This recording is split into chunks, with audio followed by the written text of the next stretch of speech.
Hey, my reactor, so I'm gonna finish up this last chapter of 25. Sorry about the other video with the books. The dogs was barking at my son, banging on the door like he crazy, so let's go. Mother Joe said a family in Iowa wanted to adopt me, so we were just sending me on a train with a pack of boys from other orphanage. I put up a hell of a fight, but some big fella wrangled me into a car and took me to the station. Except there were no bloody family waiting for me when I got off. Pia gasped, "Oh my God, that's horrible." She started to ask him another question, but Mrs. Hudson came into the kitchen with a change of clothes, socks, shoes, and a wool overcoat. "These shall fit," Mrs. Hudson said. "You're welcome to use the water closet to clean up and get changed. I put a shaving kit in there for you too." "You're too kind, ma'am," Finn said, "but I have no money to pay you." Mrs. Hudson paused and piled the clothes in his arms. "No need to pay me a thing," she said. "Just hurry along and tidy up." Finn smiled at her, a smile that was both grateful and embarrassed, then did what he was told. "How amazing that he found you after all the years," Mrs. Hudson said after he was gone. "I know," Pia said. "He must really care about you." Pia nodded because she didn't know what to say. Her cheeks grew warm. "Well, I'll be upstairs in the playroom with Cooper," Mrs. Hudson said, "but I expect you to tell me everything later." She chuckled and gave Pia another wink, then turned and left the kitchen. While Finn was getting washed and dressed, Pia took a serving tray with a silver café and two teacups into the parlor and waited in one of the wingback chairs, thinking about what he said. All this time she'd been wondering if he left St. Vincent without her, and until she saw him on the porch, she hadn't realized how resentful she'd been, despite the fact that she didn't know what really happened. Maybe she couldn't imagine him letting a nun force him to do something against his will. She should have known better. He never would have abandoned her, and Mrs. Hudson was right. It was amazing that he found her after all this time. There had to be something. She got up and checked the reflection in the mirror next to the curio cabinet, and suddenly remembered she'd been out in the rain and probably looked like a drowned rat. Running her fingers through her damp hair and pushing a few unruly locks behind her ear, her hands started to shake. What did he think of her now that she was a woman? Did he think she was attractive at 19? She resembled money in more ways than she could count, from her thin nose to her arched eyebrows and cobalt blue eyes. She thought that was a good thing in her mind. Muddy was the prettiest woman she ever seen, but she never asked anyone's opinion. When she and Finn were younger, she hadn't cared, so what difference did it make now? She rolled her eyes and went back over to the chair to sit down, berating herself for being so foolish. They were only friends. For all she knew, he could be married now. When he came into the parlor a little while later, he was wearing a clean shirt, vest, and trouser, his hair slicked back from his face, his cheeks scrubbed and red from shaving. She glanced up when he came in, then quickly looked away and started pouring the tea. For the first time since he arrived, she noticed the chiseled line of his jaw and cheekbone, the deep emerald of his kind eyes. Her best friend had grown into a handsome man. Maybe she should change out of the damp dress.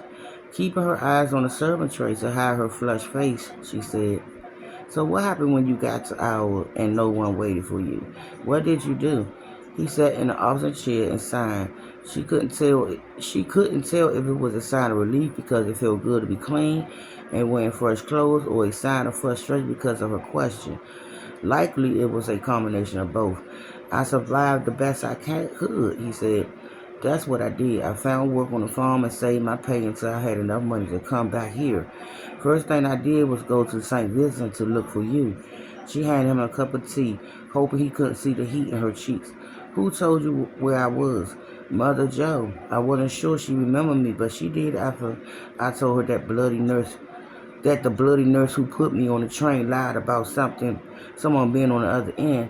Pia started to pick up her teacup, then stopped. "What nurse?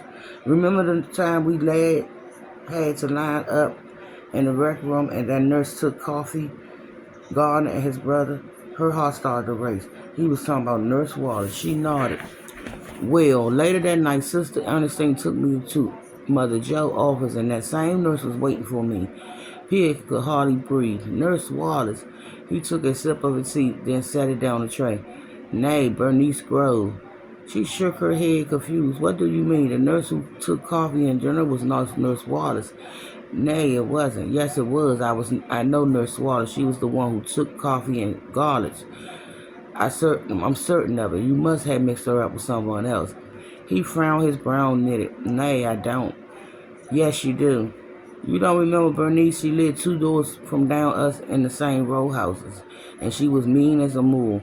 My brother and I call her Old Biddy Bernice because she used to call us dirty Irish boys and make smart ass remarks about my mother's bro. She shook her head and picked up the tea. No, sorry, I don't remember her. What you mean you don't remember her? How could you forget?